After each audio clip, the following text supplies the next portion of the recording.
చేనేత వస్త్రాల అద్భుత ప్రపంచం సావిత్రి సిల్క్స్ మన బెజవాడలో గ్రాండ్ ఓపెనింగ్ అందరూ ఆహ్వానితులే. మిస్టర్ బచ్చన్కి సంబంధించి ఉస్తాద్ భగత్ సింగ్కి సంబంధించి ఒక చిన్న కన్వర్జేషన్ ఉంది సార్ నా దగ్గర. యాహ్! మిస్టర్ బచ్చన్ సినిమా రిలీజ్కి ముందు print and web press meet జరిగింది ప్రొడ్యూసర్ వాళ్ళ ఆఫీస్లో. ఆ! అప్పుడు నేను మిమ్మల్ని క్వశ్చన్ అడిగాను. ఓకే. సార్ మీరు చేంజెస్ చేశారు అని చెప్పి చెప్తున్నారు. అవును.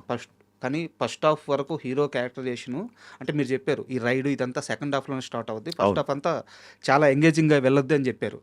అది ఎందుకు చెప్పారంటే నేను దానికి ముందు ఒక క్వశ్చన్ అడిగాను. రవితేజ గారిని ఆయన జానర్లో ఎనర్జీగా చూసి చాలా రోజులైంది, ఇది కూడా మళ్ళీ రైడ్ సీరియస్గా ఉంది ఆ! అని చెప్పి ఒక క్వశ్చన్ అడిగితే, రైడ్స్ కానీ ఆ సినిమాలో ఉండే సీరియస్ టోన్ అంతా సెకండ్ హాఫ్లో వస్తుంది, ఫస్ట్ హాఫ్ అంతా చాలా ఎనర్జెటిక్గా ఉంటుంది అని చెప్పి మీరు చెప్పారు. అవును. మీరు చెప్పింది కరెక్ట్ కూడా. అవును. కానీ సెకండ్ హాఫ్ ప్లేస్ అవ్వలేదు. అవును. ఉస్తాద్కు సంబంధించి కూడా మీరు వేరే ఇంటర్వ్యూలో ఒక మాట చెప్పారు. పవన్ కళ్యాణ్ గారు పోలీస్ డ్రెస్ వేసుకునేది సెకండ్ హాఫ్లోనే, ఫస్ట్ హాఫ్ అంతా వేరే టోన్లో ఎనర్జీ టోన్లో ఫ్యాన్స్కి ఎలాగో అలా ఉంటుంది. హ్మ్. హ్మ్. ఈసారి కాన్ఫిడెంట్గా ఉన్నారా? సార్ అంటే మిస్టర్ బచ్చన్ రైటింగ్ సైడ్ చాలా సెకండ్ హాఫ్ డిసప్పాయింటెడ్. మ్మ్. అండ్ మెయిన్ సెకండ్ హాఫే. నేను సినిమా ఫ్లాప్ అయినా సరే నాకు మిస్టర్ బచ్చన్ ఫస్ట్ హాఫ్ చాలా ఇష్టం. మ్మ్. సెకండ్ హాఫ్లో అనుకున్న స్థాయిలో రైటింగ్ రాలేదు, కుదరలేదు. కొన్నిసార్లు సీన్లు కూర్చోవు. దీంట్లో పోలీస్ క్యారెక్టర్ మళ్ళీ ఏం చూస్తామని చాలామంది అడిగినప్పుడు చెప్పా, బాబు ఓన్లీ ఇంటర్వెల్ బిఫోరే మీకు పోలీస్ క్యారెక్టర్తో కనబడతారు, అప్పటి వరకు వేరే డ్రెస్సింగ్ వేరే స్టైల్ ఉంటుంది అని చెప్పాను. దానికి దీనికి ఎనర్జీకి సంబంధం లేదు బేసిక్గా. మ్మ్. నెక్స్ట్ ఏంటంటే లాస్ట్ సినిమా సెకండ్ హాఫ్ సరిగ్గా లేదు కదా అని చెప్పి ఈ సినిమా అంతా ఎలా వర్క్ చేసాం, ఈసారి అక్కడ సెకండ్ హాఫ్ అలా నేను పర్ఫార్మెన్స్ బద్దలైపోద్ది అని ప్రతిసారి క్యాంపెయిన్ చేస్తామంటే దాని ఉద్దేశం విలన్తో పంచ్ డైలాగ్లో ఫైట్లో అని కాదు. మ్మ్. ఆయన యొక్క చేసే ఇంటెన్స్ ఎమోషన్ సీన్స్ సెకండ్ హాఫ్లో ఎక్స్ట్రానరీగా ఉంటాయి. యాక్చువల్గా దేవిశ్రీ ప్రసాద్ గారు కొన్ని నెలల ముందు వేరే సినిమా ఫంక్షన్లో మాట్లాడుతూ ఒక మాట అన్నారు. నాకు హరీష్ శంకర్ 2 సీన్లు చూపించాడు. మామూలుగా పవన్ కళ్యాణ్ సినిమా అంటే అందరూ చెప్పైతే అదిరిపోయింది, పగిలిపోయింది, ఇలా అందరూ చెప్పినట్టే నేను చెప్తున్నాను, మీరు అనుకోవద్దు. ఆ సీన్స్లో ఉన్న ఇంటెన్స్ ఎమోషన్ అద్భుతంగా తీశారు, చాలా బాగా వచ్చిందని చెప్పి ఫస్ట్ రోజు ఆయన ఆ స్టేట్మెంట్ ఇచ్చారు. మీకు అప్పటికి సినిమా మీద అంటే ఓపెన్గా చెప్తున్నాను, ఈ ప్రాజెక్ట్ మీద కాస్త నెగిటివ్ ఉండింది. ఎందుకంటే ఇది పోలీసోడు రీమేక్ అనుకోని భ్రమలో కొంతమంది ఉండి అవును. ఒక రకమైన నెగిటివ్ ఉండింది. మొట్టమొదటిసారి దాన్ని తీసేసిన వ్యక్తి దేవిశ్రీ ప్రసాద్. మీరు చూసారు ఆ వీడియో? అది చూశాను. మ్మ్. చూశాను. తర్వాత చాలామంది ఫ్యాన్స్కి నమ్మకం వచ్చింది. తర్వాత ఇంకా ఎలాగో ప్రమోషన్ వీడియోస్ అన్నీ స్టార్ట్ అయిన తర్వాత మొత్తం మారిపోయింది. ఈరోజు భయంకరమైన బజ్ వచ్చేసింది. అవును. సో బట్ దేవిశ్రీ ప్రసాద్ మధ్యలో అందుబాటులోకి రాకపోవడం లోటుగా భావిస్తున్నారా? దేనికి అందుబాటులోకి రాకపోవడం? నిన్న సాంగ్ కూడా దేవిశ్రీ ప్రసాదే కదా. బీజేఎం అవునండి, మా టైం లెస్ మ్యాచ్ లేదు. నేను హైదరాబాద్లో ఉండి చేయాల్సిన పరిస్థితి. అది లోటుగా భావిస్తున్నారా? నేను హైదరాబాద్లో ఉండి చేయాల్సిన పరిస్థితి. ఓకే. ఎందుకంటే ప్రీపోన్ చేసాం కాబట్టి దేవిశ్రీ ప్రసాద్ గారు చెన్నైలో చేస్తారు, తమ్ముని ఇక్కడ చేస్తారు. ఓకే, తమన్ గారు చేస్తున్నారు. సో ఆ వర్క్ ఫుల్గా అవ్వలేదు. దేవిశ్రీ ప్రసాద్ గారు ఫస్ట్ నుంచి లాస్ట్ వరకు ఒక నోట్స్ లాగా ప్రిపేర్ చేసుకున్నారు. అందుకే ఆల్మోస్ట్ ఆయన మైండ్లో బ్యాక్గ్రౌండ్స్ గారు అయిపోయింది. అంటే ఒకసారి స్క్రిప్ట్ రాసిన తర్వాత మన మైండ్లో ఏం చేస్తాం తెలిసినప్పుడు సినిమా ఆఫ్ ద వర్క్ అయిపోయింది అంటారు. అలా ఒక మ్యూజిక్ డైరెక్టర్ సినిమా చూసిన తర్వాత తనకి ఎక్కడెక్కడ తన ఆల్రెడీ ఉన్న సాంగ్స్ ఎక్కడ ప్లేస్ చేయాలి, ఎక్కడ ఏ టౌన్లో వస్తాయి, ఎక్కడ వైలిన్లు వస్తాయి, ఎక్కడ కోరస్లు వస్తాయి అని చెప్పి తన మైండ్లో అయిపోయింది వర్క్. ఆ తర్వాత ఆయన టైం లైన్ మేము మ్యాచ్ చేయలేకపోయాం కాబట్టి తమన్ దగ్గరికి వెళ్ళాల్సి వచ్చింది. అది ఆయనకి క్లియర్గా ఎక్స్ప్లెయిన్ చేసి సంగీతం దేవిశ్రీ ప్రసాద్, బ్యాక్గ్రౌండ్ స్కోర్ తమన్, వాళ్ళిద్దరు మ్యూజిక్ డైరెక్టర్ కంటే కూడా నాకు చాలా బెస్ట్ ఫ్రెండ్స్. హరీష్ చాలా ప్రెషర్లో ఉన్నాడు, ఈసారి ప్రీపోన్ అయిన సినిమా మనం సపోర్ట్ చేయాలని చెప్పి వాళ్ళిద్దరూ నాకు కుడి భుజం ఎడమ భుజాలను నిలబడ్డారు కాబట్టి చాలా గర్వంగా ఉంది. మేము చెన్నై వెళ్ళినప్పుడు అందరం కలిసి సినిమాలకు వెళ్తాం. అవునా? నేను తమన్తో పనిచేసినప్పుడు దేవిశ్రీ ప్రసాద్ గారు, నేను దేవిశ్రీ ప్రసాద్ దగ్గరికి వచ్చినప్పుడు తమన్కి ఫోన్ చేసి, బాబు ఇంకా కీబోర్డ్ అన్ని కట్టేయండి పలానా టైం కల్లా సెకండ్ షో ఇక్కడ పెలాజియో అని ఒకటి ఉంటుంది మల్టీప్లెక్స్. చాలాసార్లు తమన్ టీము దేవిశ్రీ ప్రసాద్ టీం కలిసి మేము సినిమాలకు వెళ్ళడం, డిన్నర్కి వెళ్ళడం. చెన్నైకి వెళ్తే అదొక మ్యూజికల్ నైట్స్లా ఉంటుంది మాకు. చాలా అండ్ తమన్ కూడా మ్యూజిక్ డైరెక్టర్ అవ్వకుండా దేవిశ్రీ ప్రసాద్కి బొమ్మరిల్కి దానికి కీబోర్డ్ ప్లేయర్గా వర్క్ చేశాడు. Thaman respects Devi Sri Prasad lot. And Devi Sri Prasad కూడా మనకు ఇంటర్వ్యూలో అనిరుద్ధ్ మ్యూజిక్ గురించి, తమన్ ఓజీ మ్యూజిక్ గురించి చాలా గొప్పగా చెప్పాడు సార్. అండ్ రామ్ గోపాల్ వర్మ గారిది ఇంటర్వ్యూలో ఒకసారి ఒక మాట అంటాడు, అది సినిమాలో ఉందో లేదో నాకు తెలియదు కానీ, ఎన్నిసార్లు కొట్టినా చావని పావురా నువ్వు అని. ఆ మాట హరీష్ శంకర్కి వర్తిస్తుందా? అంటే బహుశా వాళ్ళ తాలూకు ఎక్స్పీరియన్స్, వాళ్ళ తాలూకు దెబ్బలు అంత అంటే మరీ ఆహ్, అంటే ఆ ఎనాలజీ కరెక్టే అన్ని సందర్భాల్లో సూట్ అవ్వదు. హ్మ్. బేసిక్‌గా. ఒక పావుని ఎందుకు అన్ని సార్లు కొడతామంటే హాని చేస్తదని. హ్మ్. నేను నేను ఎంటర్‌టైన్ చేసేవాడిని. నాకు పాలు పోస్తారు. బట్ దెబ్బలు తగిలినాయి గదా మీకు.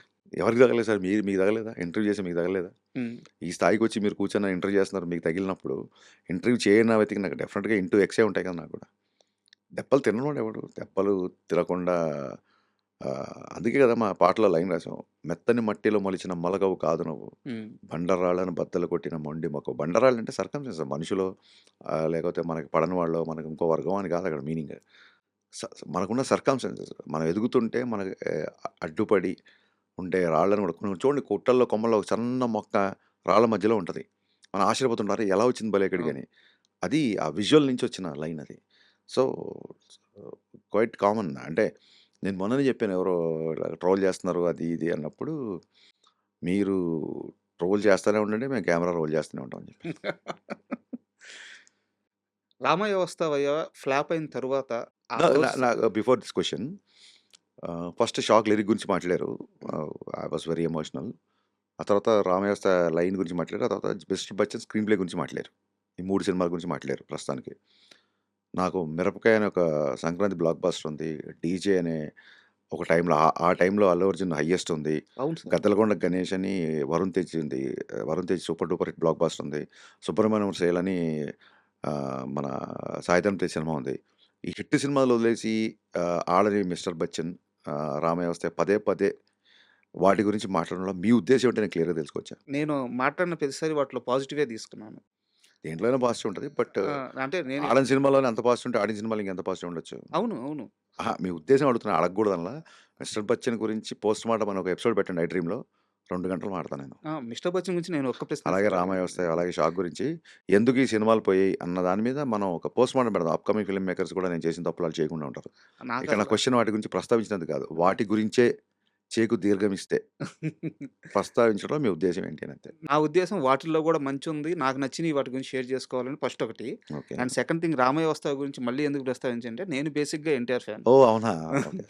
దాంట్లో నాకు తెలుసుకోవాల్సిన అంశాలు 2 ఉన్నాయి. ఓకే. సో, అందుకని వాటిని ప్రస్తావించాను గానీ నేను డన్. ఫ్లాపు, ఫెయిల్ గురించి అసల నా దృష్టిలో మీరింక 'తారక్' గారి ఫ్యాన్ చెప్పారు కాబట్టి మీకు ఆల్ రైట్స్ ఏదైనా అడగొచ్చు మీరింక. హ్మ్. నాకసలు నా దృష్టిలో 'షాక్' అసలు ఫ్లాప్ మూవీయే గాదు. హ్మ్. అలాగే 'మిస్టర్ బచ్చన్' ఫస్ట్ హాఫ్ నాకు చాలా ఇష్టం. సో, నేను వాటి గురించి వాటికి నేను వాటి ఉద్దేశం అడిగాను అడగకూడదనలా. హ్మ్. యాజ్ ఎ ఎన్టీఆర్ ఫ్యాన్‌గానే అడుగుతున్నాను. హ్మ్. ఆహ్, ఆ సినిమాలో మీరు 'దానవీర సూరకర్ణ' డైలాగు ఎన్టీఆర్ గారి చేత చెప్పిస్తారు. అవును. ఆ! బట్ అప్పటికి ఎన్టీఆర్ గారికి ఆ కేపబిలిటీ ఉంది.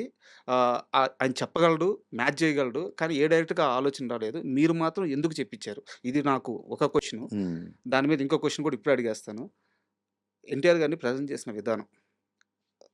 అటు నడుచుకుంటా పోతున్నప్పుడు షర్ట్ ఇలా అంటే మీరు బ్యాక్ షాట్ పెట్టినప్పుడు ఆ షర్ట్ గాలికి అట్లా లేస్తది. అవును.